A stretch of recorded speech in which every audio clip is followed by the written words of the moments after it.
ताप के बारे में बताइए। किसी वस्तु गर्माहट एवं ठंडेपन का बोध हो उसे ताप कहते हैं। ताप का मूल मात्रक केल्विन है। इसका मात्रक सेल्सियस भी है। इसको फ़ारेनहाइट एवं रोमन से भी नापा जाता है। ताप को तापयापी या थर्मामीटर से भी मापा जाता है।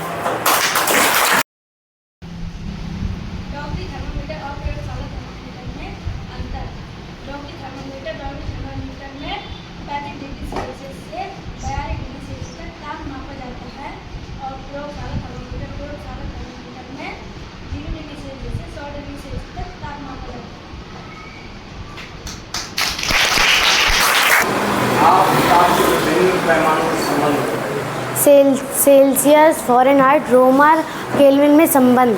C/5 बराबर F-32/9 बराबर R/4 बराबर K-273/5।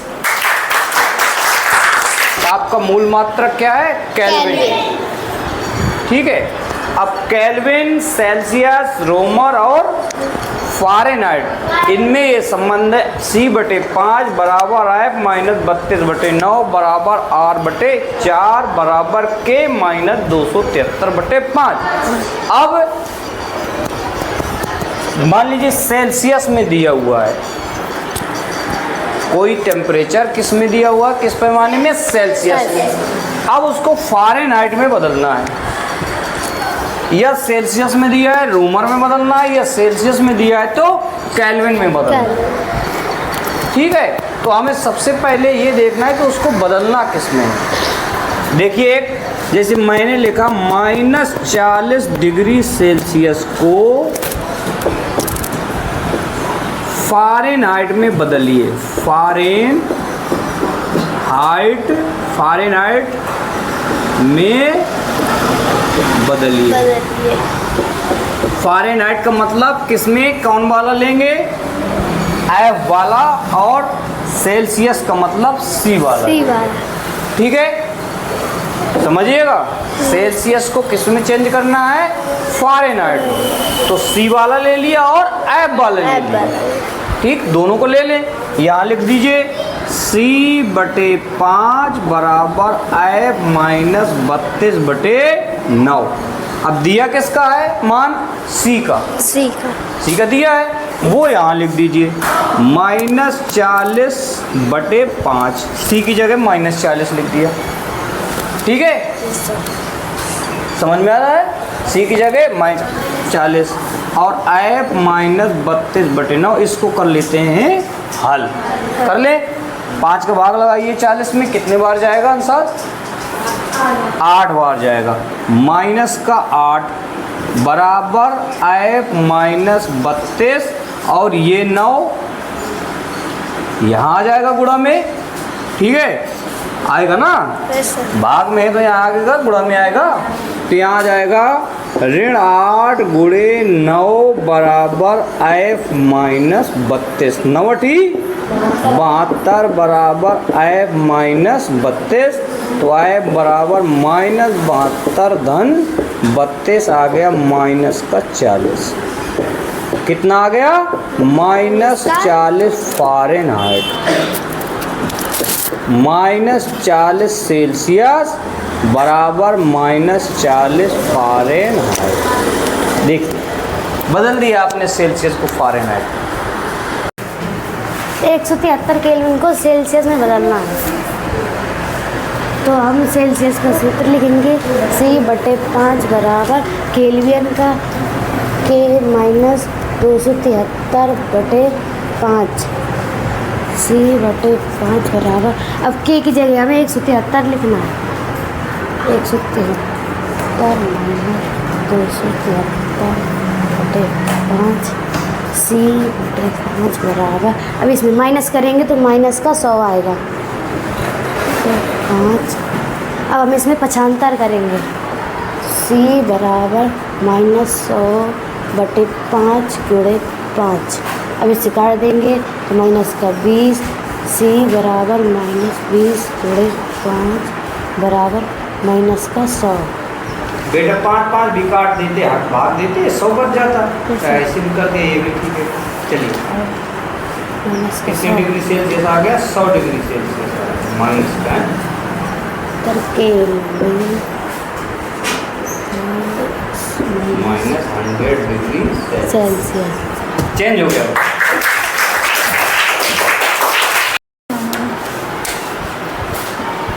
45 डिग्री सेल्सियस को रोमर में बदलना है हमको।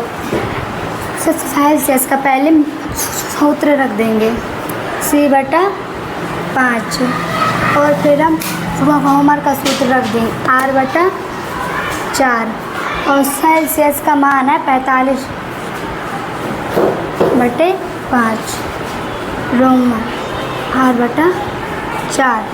5 का 45 में भाग देंगे, 9 बार में चला जाएगा। 9 बराबर R/4। छांतर करेंगे भाग में तो फिर इनको खड़ा कर देंगे। 9 चौको 36। 36 हमारा डिग्री आ रहा है।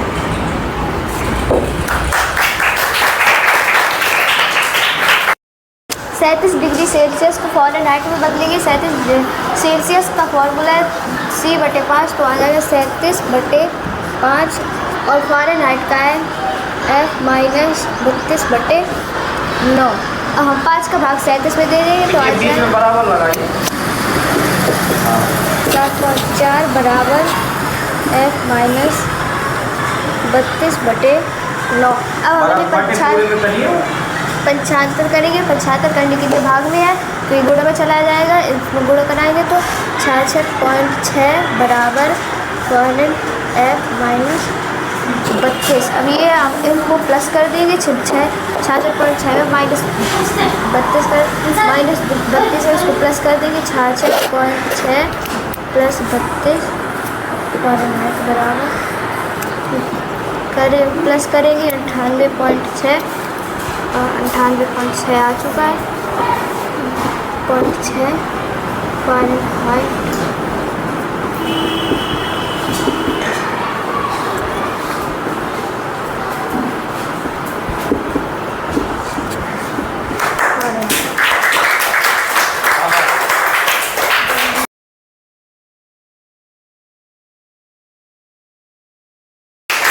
आप ऊष्मा के बारे में बताइए। ऊष्मा एक प्रकार की ऊर्जा है जिसका ताप अधिक ताप से कम ताप वाली वस्तु की ओर होता है।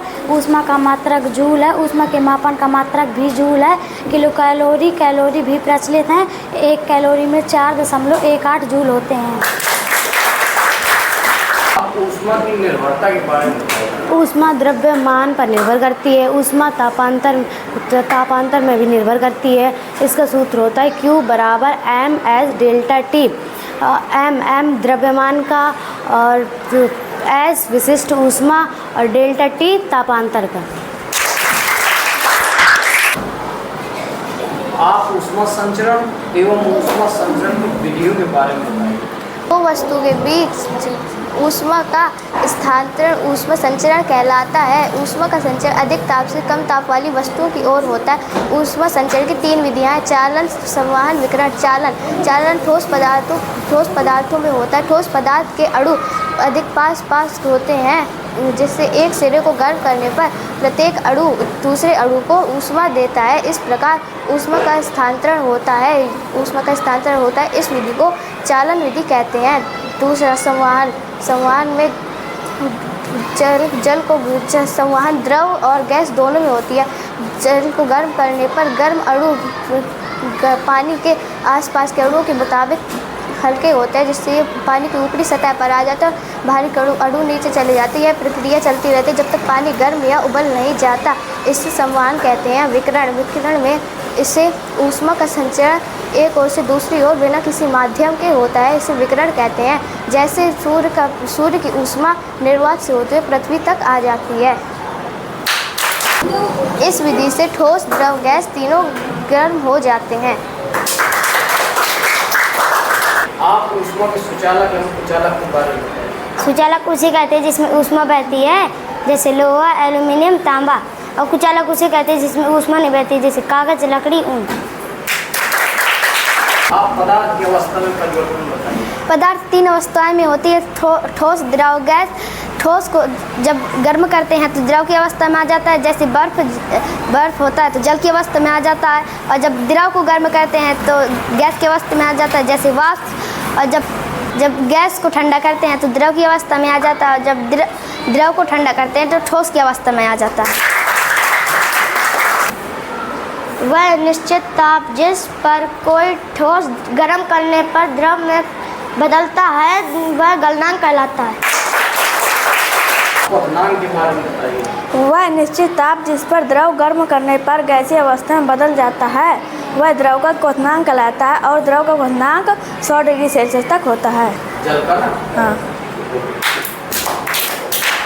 ऊष्मा का प्रभाव बताइए। पदार्थ के ताप में वृद्धि होती है और पदार्थ की अवस्था में परिवर्तन होता है। पदार्थ में ऊष्मीय प्रसार भी होता है।